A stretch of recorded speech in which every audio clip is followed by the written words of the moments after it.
Okay, so I just read something that blew my mind. The AI-Scientist-v2 can autonomously write research papers now, like entirely by itself. Wait, seriously. It generates hypotheses, runs experiments, and analyzes data. That's like a science fiction plot come to life. Right, it's wild, but here's the kicker, it doesn't even rely on human-written templates anymore. It's all about that exploratory vibe. That's fascinating, but how does it handle the complexity of scientific writing? I mean, does it really understand the nuances? Good question. It uses an agentic tree search method to navigate through ideas, so it feels more like brainstorming instead of following a strict formula. Interesting. But doesn't that mean it might generate less structured or coherent papers compared to its predecessor? Exactly, the evidence suggests V2 might not produce better papers than V1, especially if the starting point is strong. It's a trade-off. So it's like V1 is better for well-defined tasks, while V2 is more suited for open-ended exploration. That makes sense. Right, and that's a pretty crucial distinction. It's like using a hammer versus a Swiss Army knife depending on the task. But what about risks? I mean, allowing an AI to run experiments and write papers sounds a bit risky, doesn't it? Totally, there's a cautionary note about potential dangers from uncontrolled web access or running harmful packages. So it pretty much needs to be in a sandbox environment to avoid chaos. That's kind of alarming. Yeah, it's like giving a kid a science kit but telling them to stay in a locked room. You want them to explore but need to keep it safe. And speaking of exploration, how do researchers even start using this AI? Is it complicated? Well, first they need to install some packages and set up their environment. It's a bit of a hassle but manageable. I guess that's expected for advanced tech, but what's the ideation process like? How does it generate ideas? Great point. It starts with a topic description in a markdown file and then uses a script to brainstorm ideas based on that. While so it's essentially creating a research framework from scratch. That's pretty innovative.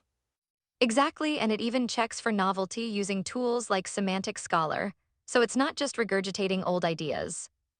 That's impressive, but what happens if the Semantic Scholar API is down? Do researchers just hit a wall?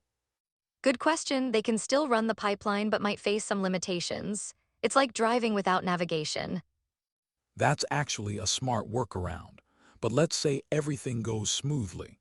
What's the next step after generating ideas? They launch the main pipeline, which involves running experiments and analyzing results before drafting a paper. That sounds like a lot of work for the AI. How does it keep track of everything? It utilizes a tree structure to manage different paths of exploration and summarize findings. It's like organizing thoughts in a mind map. That's a neat analogy. So it's not just about writing, it's about managing and synthesizing information effectively. Exactly, and after all that, it generates a write-up. I mean, it's like having a research assistant on steroids.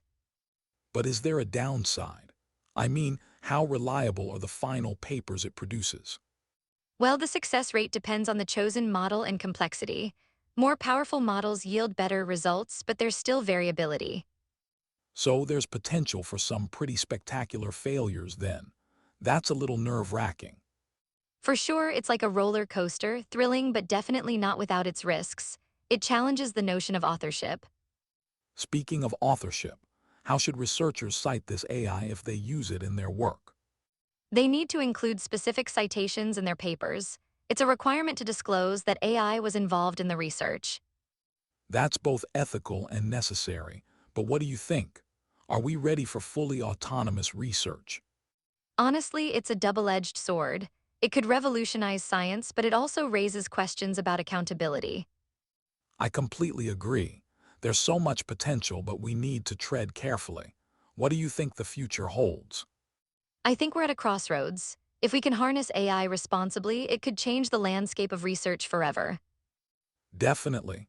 But we also need to keep the human element in science. Some things just can't be automated. Absolutely, balancing innovation with ethical considerations will be key. So what's the takeaway here? We're on the brink of an exciting era in research, but we must remain vigilant about the implications of AI autonomy. Yes, and as we explore these new frontiers, let's keep questioning and challenging our tools. That's the essence of science. Totally. And who knows? Maybe one day AI will co-author papers with us in ways we can't even imagine yet.